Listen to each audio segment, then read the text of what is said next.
Hello everyone, কেমন আছেন আপনারা? আশা করি ভালো আছেন। আজকে আমি এক্সপ্লেন করব মনস্টার সিরিজের পার্ট 34।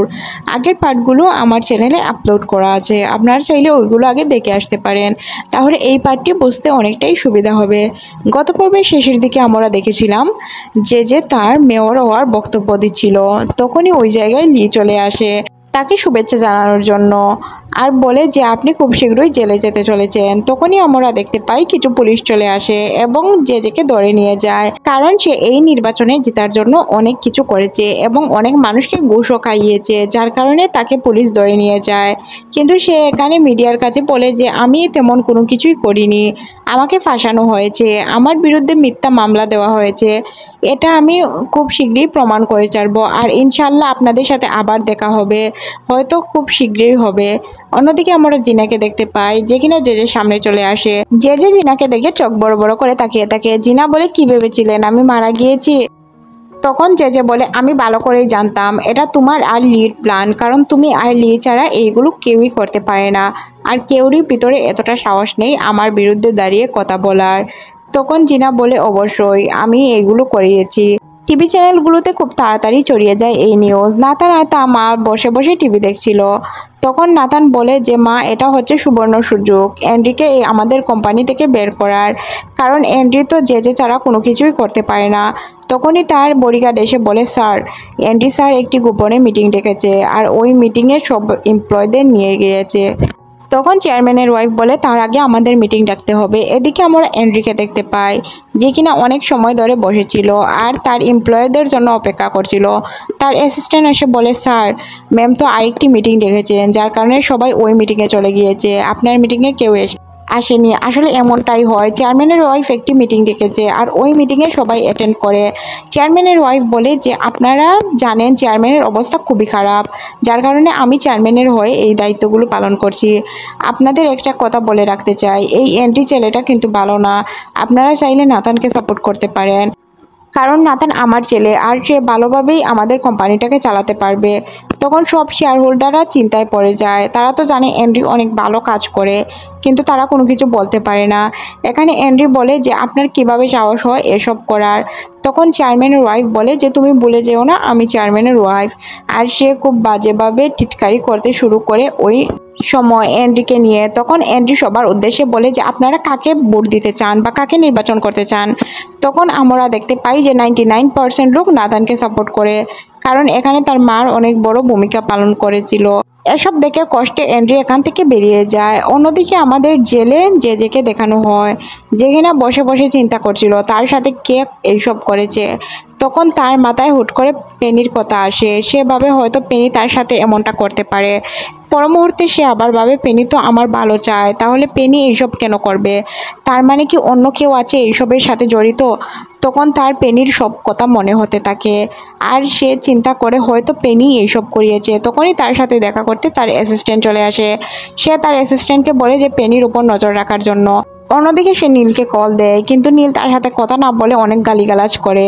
কেমি বলে বাবা ও আমার হাজব্যান্ড হয়, ওর বিষয়ে এমনটা বললে আমার খারাপ লাগবে। নীল বলে খারাপ লাগার কি আছে, ও একটি একদম বাজে লোক, ওর সম্পর্কে তুমি কোনো কিছু বলো না, ওর থেকে তোমার বিচ্ছেদ হয়ে যাওয়া অনেক ভালো।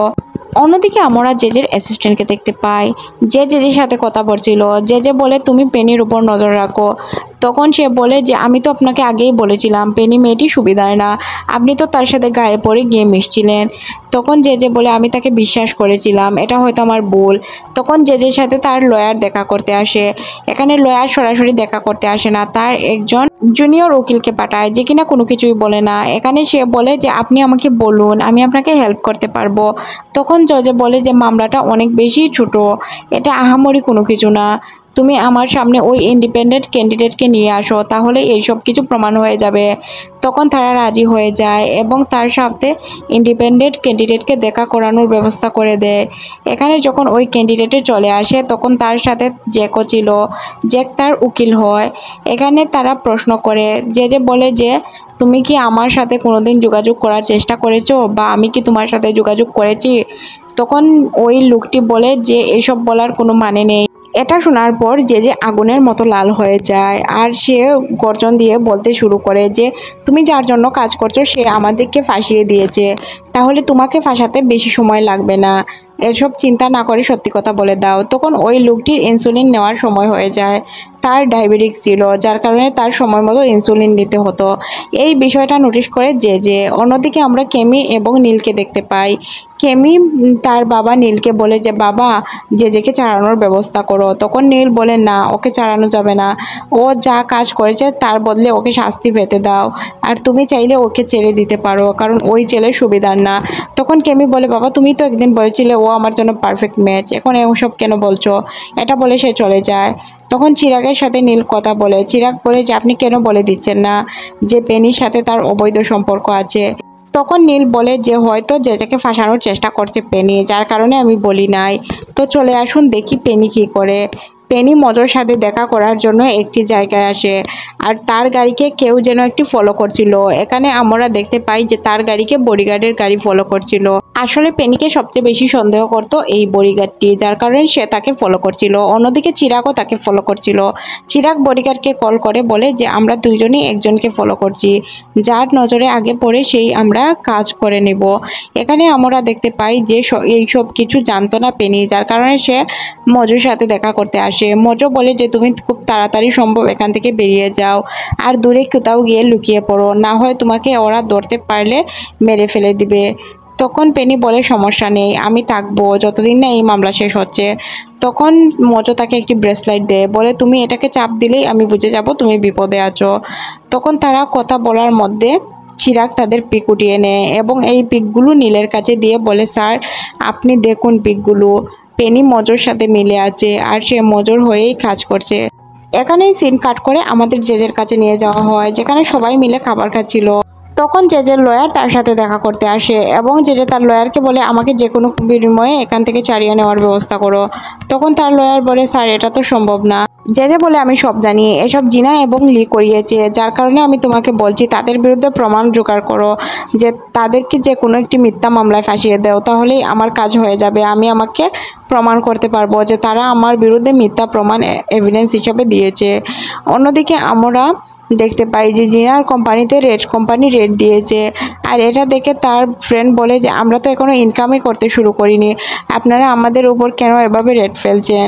সিন শিফট হলে আমরা দেখতে পাই যে তারা লির কাছে এসেছে কিছু জিজ্ঞাসাবাদ করার জন্য। তারা বলে স্যার আপনাকে আমাদের সাথে পুলিশ স্টেশনে যেতে হবে, কিছু জিজ্ঞাসাবাদ করার আছে আপনাকে।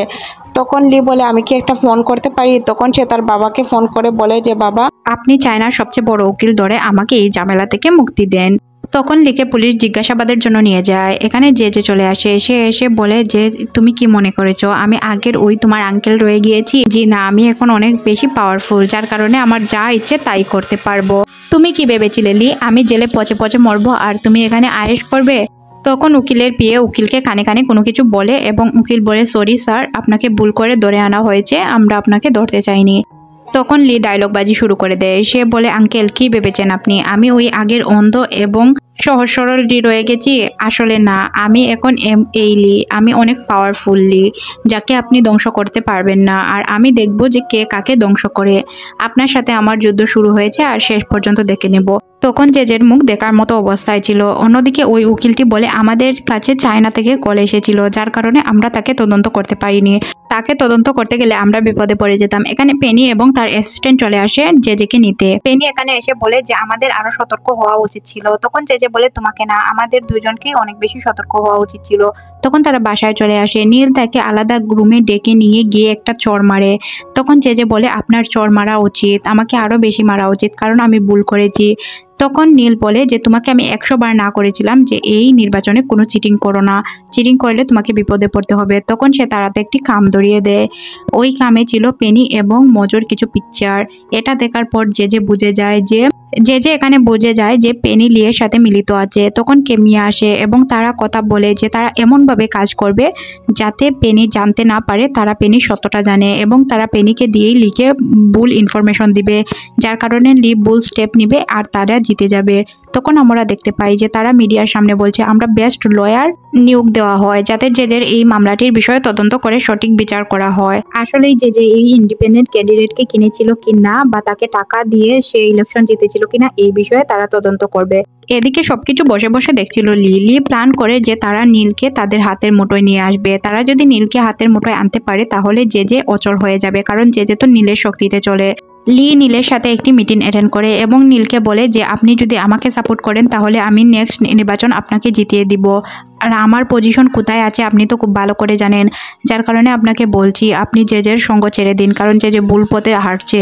নীলের ভিতরে একবার লোভ ঢুকলেও পরবর্তীতে সে মানা করে দেয়, বলে আমার দামান যেদিকে আছে আমি ওই দিকেই যাব, তোমাকে আমি হেল্প করব না আর তোমার কথায় আমি কোনোদিনও শুনবো না।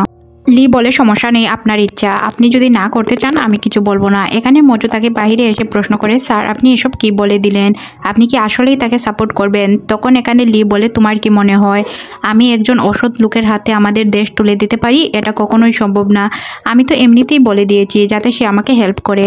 অন্যদিকে আমরা নীলকে দেখতে পাই, নীল জেজের পক্ষ নিয়ে কথা বলে। নীল বলে যে আপনারা যে যাই বলুন জেজে কেমন আমি খুব ভালো করে জানি, আর এটা প্রমাণ হয়ে যাবে খুব তাড়াতাড়ি। সরকার নতুন একজন লয়ার নিয়োগ দিয়েছে। এখানে আমরা দেখতে পাই যে আসলেই সরকার একজন নতুন লয়ার নিয়োগ দিয়েছে যার বিরুদ্ধে কোনো অসৎ কাজের প্রমাণ ছিল না, আর এবং এই লোকটি ছিল জিনা। এখানে তো অবাক করা বিষয় হচ্ছে যে জিনার কাছে ওই মামলাটি গিয়েছে, কারণ জিনা ছিল একজন সৎ উকিল। এই বিষয়টা আসলে আমার অনেক ভালো লেগেছে, কার কেমন লেগেছে কমেন্ট করে জানাবেন। অন্যদিকে আমরা জেজে এবং পেনিকে দেখতে পাই যারা বসে ড্রিঙ্ক করছিল। এখানে জেজে বলে আমি যেই ক্যান্ডিডেটকে কিনেছিলাম ওই ক্যান্ডিডেটকে আমি মারার ব্যবস্থা করব। তখন এখানে পেনি বলে স্যার এটা আপনি কিভাবে করবেন, এটা কি কোনোভাবেই সম্ভব? তখন জেজে বলে যে অবশ্যই সম্ভব, কারণ ওই ক্যান্ডিডেট ডায়াবেটিক্সের ইনজেকশন নেয় আর ওই ইনজেকশনে আমরা বিষ মিশিয়ে দিব আর সে সাথে সাথেই মারা যাবে। পেনি তো এখানে বুঝতে পারে না যে যে সবকিছু প্ল্যান করেছে, কারণ সে জানে সবকিছু সে গিয়ে মজোকে বলে দিবে। হয়ও ঠিক তেমন, পেনি সাথে সাথেই মজোকে গিয়ে এই প্ল্যানটি সম্পর্কে বলে। মজো বলে যে এরকম যদি হয় তাহলে যে নিজেই ফেসে যাবে, এখানে আমাদের আর নতুন করে কোনো কিছু করতে হবে না, এখানে সে ডাবল মামলা খাবে। অন্যদিকে আমরা লি, জিনা এবং মজোকে দেখতে পাই, তারা বসে কথা বলছিল। মজো এখানে ওই প্ল্যানটি বলে আর এই অনুযায়ী লি আর জিনা প্ল্যান বানায়। জিনা লিয়ের সাথে দূরত্ব বজায় রাখে, কারণ সে তার কাছে যেতে চায় না, কারণ কাছে গেলে তো একটি প্রবলেম আছে, এটা তো সবাই ভালো করেই জানেন। আর এই বিষয়টি লি খুব ভালোভাবে বুঝতো, কিন্তু লি কোনো কিছু বলতো না। এবার সে জিনাকে বলেই দেয় তুমি কি আমাকে তোমার বয়ফ্রেন্ড এন্ড্রির জন্য অ্যাভয়েড করছো? তখন এটা শোনার পর জিনা বলে না তেমন কোনো কিছু না, কিন্তু লি বলে আমি তো জানি হয়তো এরকমই কোনো একটা বিষয়। তখন জিনা বলে যে এরকম কোনো কিছুই না। লি বলে যে তাহলে তুমি আমাকে অ্যাভয়েড কেন করছো? আমি তো তোমার পার্সোনাল বিষয়ে কথা বলতে চাই না, তোমার বয়ফ্রেন্ড আছে এতে তো আমার কোনো প্রবলেম নেই। তখন জিনা বলে যে আমি তো আপনার সাথে কাজের বিষয়ে কথা বলছি। লি বলে আমি তোমার সাথে কথা বলি কারণ তোমার আর আমার প্ল্যান এক, তুমিও চাও জেকে ধ্বংস করতে, আমিও চাই জেকে ধ্বংস করতে, তাহলে আমরা তো একসাথে কথাই বলতে পারি। আর তুমি যদি আজকে রাতে বিজি না থাকো তাহলে কি আমরা ডিনার করতে পারি? এখানে জিনা হিতস্তত বোধ করে, সে তো চাচ্ছিল ডিনার করতে। তখন সে মজোর দিকে তাকায়, মজো ইশারাতে বলে যাও, কিন্তু তাকে তোমার বিষয়ে কোনো কিছু মনে করতে দিও না, তাহলে তো জানো কি হবে। অন্যদিকে আমরা লি এবং জিনাকে দেখতে পাই, তারা বসে বসে ডিনার করছিল। তখন এখানে সেন্টি চলে আসে। সেন্টি তাদেরকে একসাথে দেখে এন্ড্রিকে কল করে বলে যে তোমার গার্লফ্রেন্ড জিনা, তুমি কেন ওকে লির সাথে ছেড়ে দিয়েছো? তুমি জানো না যে তোমার গার্লফ্রেন্ডকে তোমার দেখে রাখতে হবে? তখন এন্ড্রি এখানে খুব সুন্দর করে উত্তর দেয় তারা হয়তো তাদের কাজের বিষয়ে কথা বলছে, এখানে আমার ঢোকার মতো কোনো কিছু নেই, আর আমি জিনাকে খুব ভালো করে চিনি, তোমাকে এই বিষয়ে কথা বলতে হবে না। তখন বাধ্য হয়ে সেন্ডি গিয়ে জিনাকে বলে তুমি এখানে কি করছো, এখান থেকে সাথে সাথে চলে যাও। তখন জিনাও উঠে যায় আর সে এখান থেকে চলে যেতে শুরু করে। এন্ড্রি লি তাকে অনেকবার আটকানোর চেষ্টা করে, কিন্তু জিনা এখানে থাকে না, বলে আমি চলে যাচ্ছি, পরে কোনোদিন হয়তো কথা হবে। সেন্ডি লিকে আটকে বলে চলো আমরা এখানে বসে ডিনার করি। অন্যদিকে যে তার বডিগার্ডকে বলে আমাদের প্ল্যান অনুযায়ী কাজ হচ্ছে, আমরা যেভাবে প্ল্যান করেছিলাম ওইভাবেই কাজ হচ্ছে। পেনি সবকিছু প্ল্যান অনুযায়ী তাদেরকে বলে দিয়েছে, হয়তো তারা এই অনুযায়ী কাজ করছে, কিন্তু আমি তো ভিন্ন প্ল্যান করছি। অন্যদিকে আমাদের নীলকে দেখানো হয়, পেনি যখন বাইরে যাচ্ছিল তখন নীল তাকে বলে যে আমাকে একটু হসপিটালে পৌঁছে দিতে পারবে? তখন পেনি বলে অবশ্যই স্যার। নীল তাকে শহরের বাইরের একটি হসপিটালের অ্যাড্রেস বলে। এটা শোনার পর পেনি বলে স্যার আপনি তো শহরের ভিতরে অনেকগুলো হসপিটাল আছে, ওইগুলোতে যেতে পারেন, তাহলে শহরের বাইরে কেন যাচ্ছেন? তখন সে বলে যে চলো আগে, তারপর বোঝা যাবে। তখন তারা শহর থেকে একটি দূরে হসপিটালে চলে আসে এবং নীল বলে এখানে শুধুমাত্র স্পেশাল রুগীদের ট্রিটমেন্ট করা হয়, যার কারণে এখানে লোক সংখ্যা কম। এখানে পেনি প্রশ্ন করে, স্যার স্পেশাল রুগীর কেন এখানে চিকিৎসা করা হয় আর স্পেশাল রুগীটা কে? তখন নীল হাসি দিয়ে বলে, স্পেশাল রুগী কিছুক্ষণের মধ্যে তুমিই হতে চাচ্ছ।